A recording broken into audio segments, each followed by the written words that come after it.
So in this episode of Saekano, there are two major things going on here. One, dealing with Kato and the fact that her and Tomoya have not talked in 2 months, or they have talked, but like not, they're not on speaking terms per se. It's a few words here and there, and that was really got me. It's like, it's been 2 months and they still haven't got back to where they were. That was something that really surprised me. But yeah, at the same time, we also clearly have the whole keeping the team back together. And I'm gonna start with the keeping the team back together thing, because I have quite a few things to say about the whole Kato situation. So if you're wondering what I'm gonna say for the Kato situation, just sit back, relax, and we'll get there in like a minute and a half. So the whole keeping the team together thing is a really hard kind of thing to do, because just getting, doing two projects, doing multiple projects, just in the anime community, and or whether it's a visual game, I'm sure it's kind of the same thing in Japan. I mean, just getting the same team together to do a said series, even in season 2, season 3 is hard. That's one of the reasons why it takes a while to get anime projects done, because so many people are busy at that time. I mean, Uta's the one that's really busy. Uri can't draw for some reason. It's like she's just like mentally she's not there, and I want more context before I really talk on that, because I'm just kind of like, why can't she draw? Maybe it's just a mental block or something. I'm not really sure. But the whole big thing with Uta, that was really what I was like, well, she's leaving school, she's going to college, she has her own novels to work on. But we actually find out that she wants to draw with Uri, or work with Uri again, which is really something that's really cool. I really did love that scene, because that's the last thing that you actually expected Uta to say, right? Like, you did not expect Uta to say, I want to work with Uri again, even though we knew it. But for her to come out and just say it, and the fact that Uri hurt her, I wonder what that's going to lead to.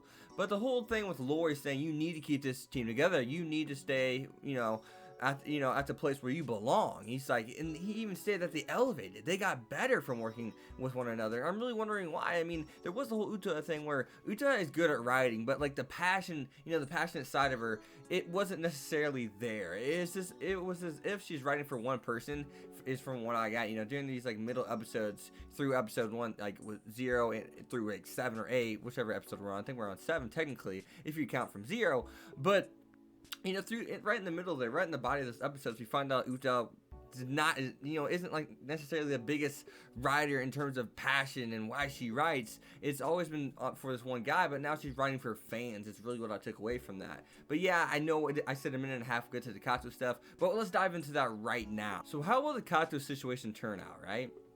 They haven't talked to each other for like 2 months, really, right?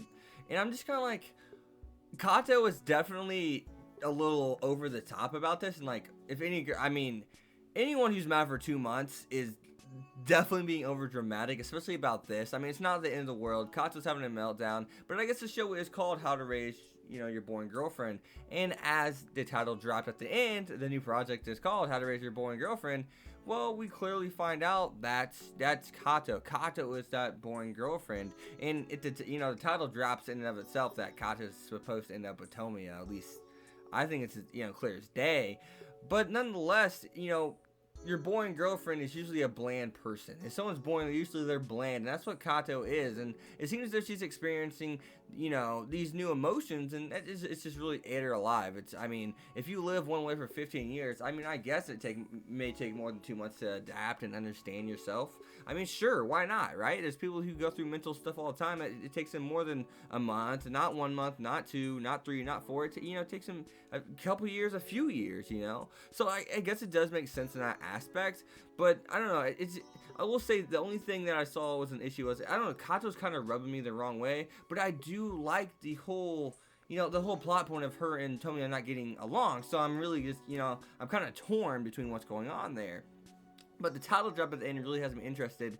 And the fact of the matter is, it goes to show that Kato was really truly the one who held this project together. She did a little, work on the weekend. She inspired Tomoya to work harder. She did all these things to help support them. And sometimes, the support character, and like Rem, the support character, that's the person who elevates what's going on. Is Rem supported Subaru and elevated his character, made his character exploded. Episode 18 shocked the world, right? And that's kind of like a perfect example. She was that support character in terms of making this game. And sometimes those people that are underneath you, making sure that, you stay up and don't fall down.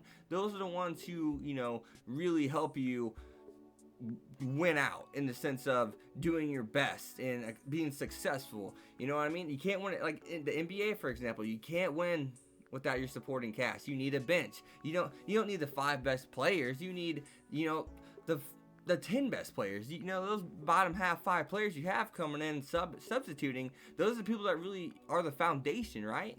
You need a foundation in order to have people stand up amongst that foundation and give that foundation recognition, and or just, once again, just being successful in general, right? So I mean, she's always assumed to be this person who wasn't an otaku. She wasn't into anime, and she was new to it.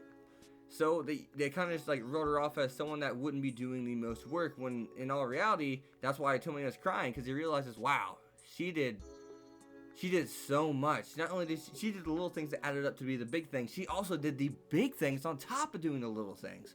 So that's really cool to see. I'm glad that they took it that route. That was beautiful. Great. I mean, great job, A1 Pictures. Great job, Saekano. But what did you expect? It's the author who writes Saekano. He's awesome. He's great. He's magnificent, right? But as always, guys, you guys have been hexed. Be sure to leave a like, comment, subscribe. Follow me on Twitter, X25. See you guys next time. Peace. Thanks for watching, guys.